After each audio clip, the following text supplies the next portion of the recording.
Hi, my name's Phil and welcome to LabourVision, where we talk about Labour policies in comparison with the position of the current Conservative government. In this episode, we're talking about a non-policy now.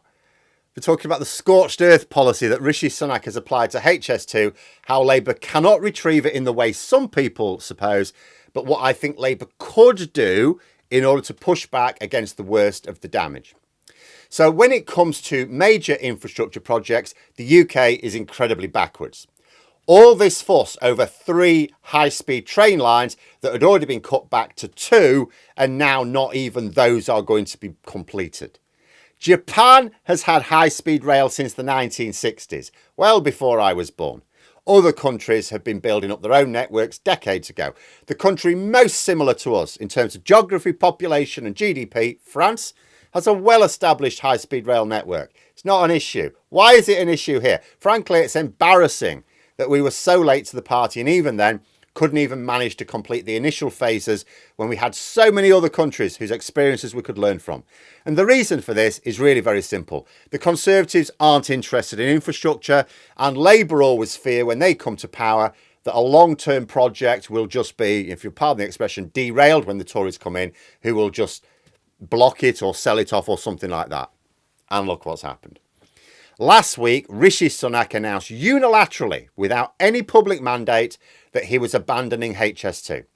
He initially claimed that the line into central London would at least go ahead, but that was also a lie. It's dependent upon private financing, which may never appear. So the government are not actually committing to that line. They're just saying, well, we've got no problems if the private sector want to finance it. But the line to the northwest has been completely sunk. And this is not just a delay.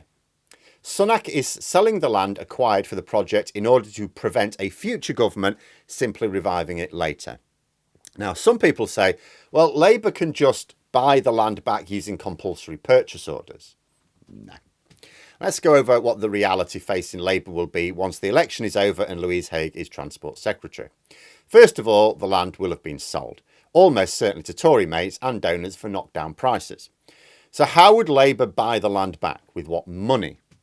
Oh, well, the money that the government raised from the sales of the land. Oh, yeah, that money won't exist. The Conservatives are not going to take that money and put it in a pot and say, oh, we'll leave that for Labour to spend.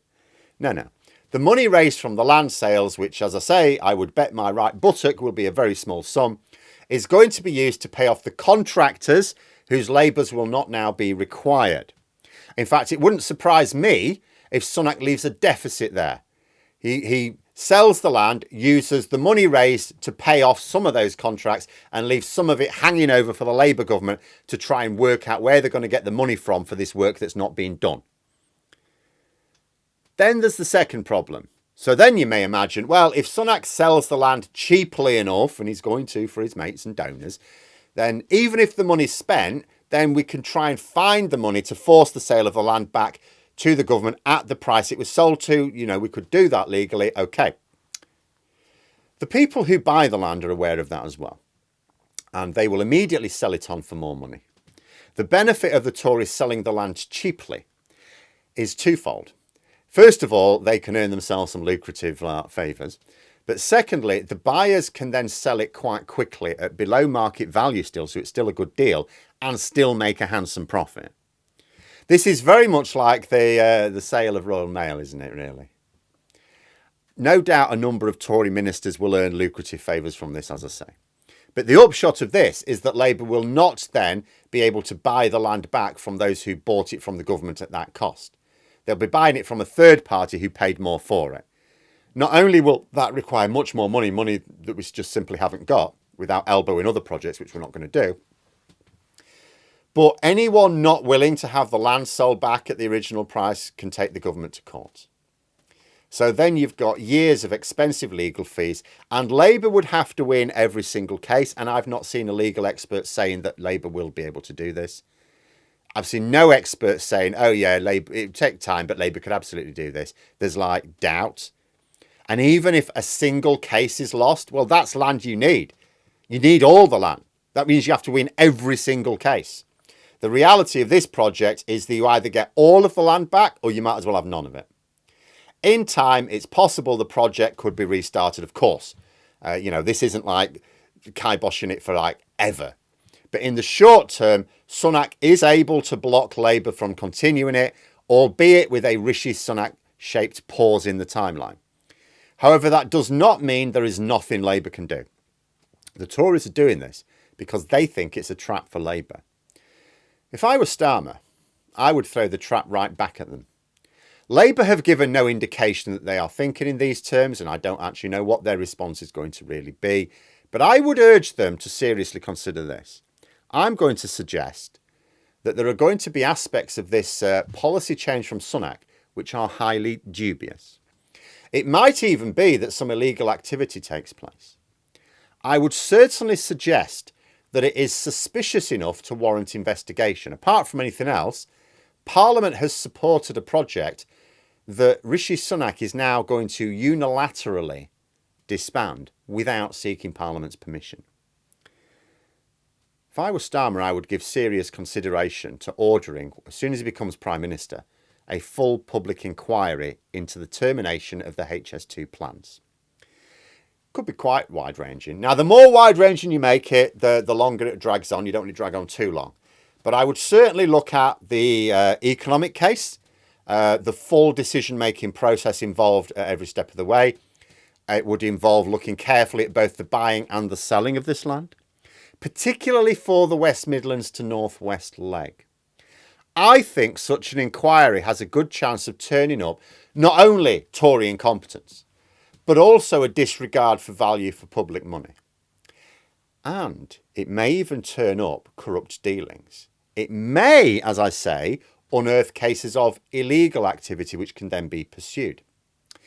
Now, it is possible Labour intend to do this after the election and they don't want to say anything because they don't want to spook the horses. I would suggest that there might be advantages in spooking the horses in this case. If Labour announce a full public inquiry into everything, including the land sales coming up, it might make those who are planning to buy that land think twice, because they may not welcome a public inquiry looking in detail into their financial dealings too closely. Such an announcement might even slow down Sunak's intended sale of the land, because everyone who buys that land will know that they're going to face a public inquiry. Now, it might not, but I would certainly say that if Labour want to completely bury the corpse of the Conservative Party after the election, a public inquiry into HS2, at the very least, will be a good way of doing so, because it will definitely turn up Tory incompetence and public waste. It will definitely turn that up. It's just that it may turn up much more as well. But there we are. It is a democratic outrage that Sunak can do this, but that is the system we have. And despite what sounds like simple solutions for Labour, none of them actually work in practice to stop this. This is the price of allowing the Tories to win.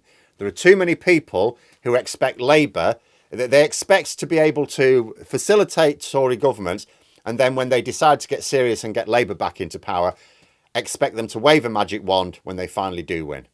No, we have to be more serious in our efforts to constantly keep them out to begin with. But let me know your thoughts in the comments below. Don't forget to click the like button and subscribe to the channel. And until next time, I'll see you later.